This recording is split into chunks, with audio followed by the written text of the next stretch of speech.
হুম। রবিদা, আপনি রাজ্যের মন্ত্রী ছিলেন, আপনি দীর্ঘদিন রাজনীতি করছেন। ইডির হাতে আবগারি কেসে দিল্লির মুখ্যমন্ত্রী অরবিন্দ কেজরিওয়াল গ্রেপ্তার। এই রাজ্যের বিজেপি সভাপতি সুকান্ত মজুমদার বলছে এই ঘটনা পশ্চিমবঙ্গের ক্ষেত্রে ঘটবে।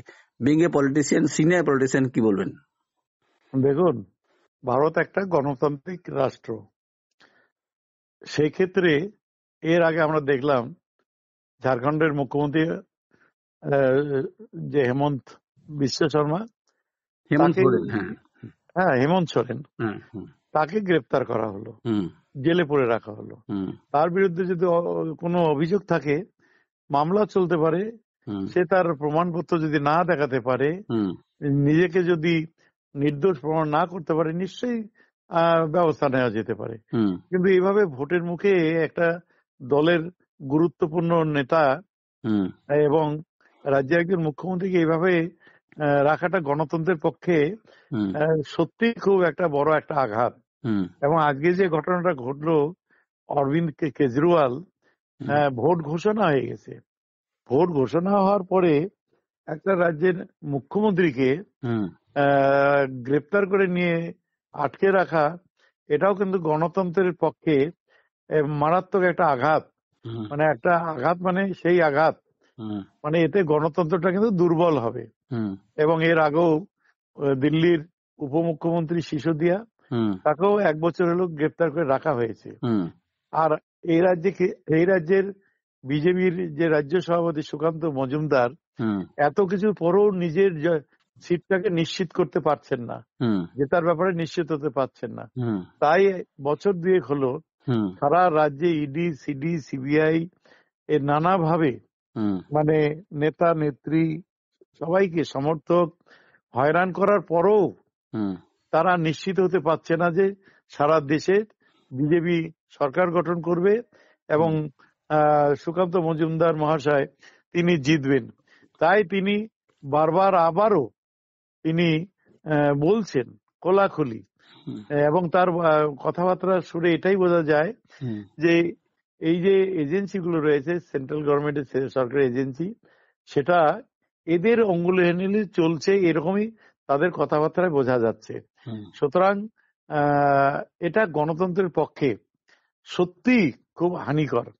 হুম, গণতন্ত্র, গণতান্ত্রিক রাষ্ট্র ভারতবর্ষ, ধর্ম নিরপেক্ষ রয়েছে। আমার মনে হয় জনগণের উপরে আস্থা রাখা উচিত সবারই। যেহেতু ভোট ঘোষণা হয়ে গেছে, জনগণই তো রায় দিবে হুম, কে দোষী কে নির্দোষ। যদি কেউ দোষী হয়, হুম, তাহলে জনগণের রায়ে সে পরাজিত হবে।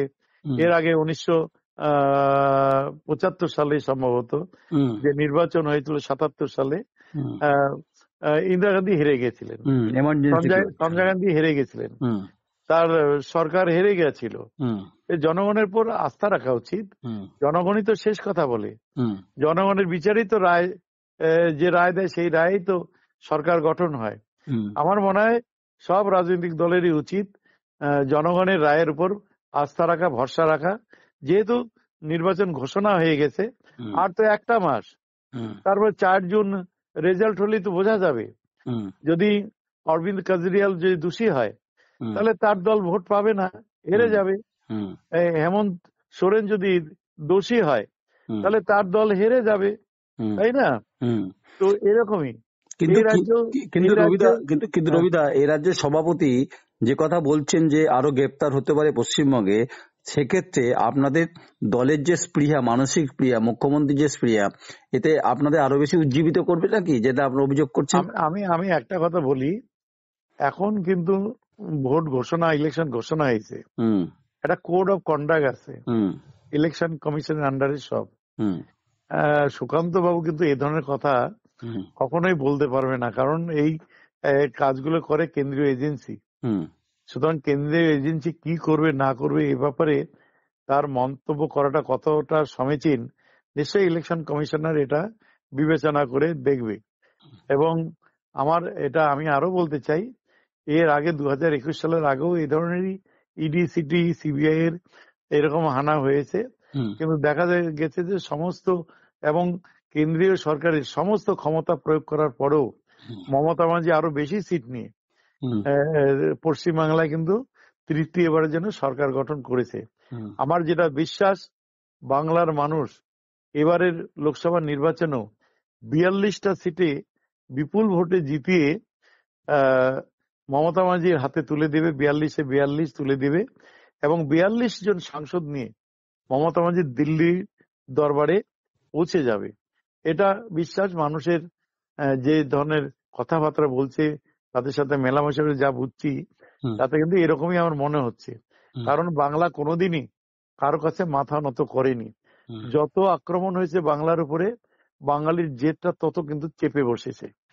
সুতরাং এটা আমার বিশ্বাস যে আর একটা জিনিস বুঝতে পারছি যে বিজেপি যদি স্বাভাবিক অবস্থা থাকতো, জেতার মতো অবস্থায় থাকতো, তাহলে এই ধরনের ইডি সিটি এই এজেন্সিগুলো এভাবেই কিন্তু প্রয়োগ ঘটাতো না। ওরা তো প্রার্থী ঘোষণা করতে পারলো না, 20টা দিয়ে হ্যাঁ, থেমে গেল।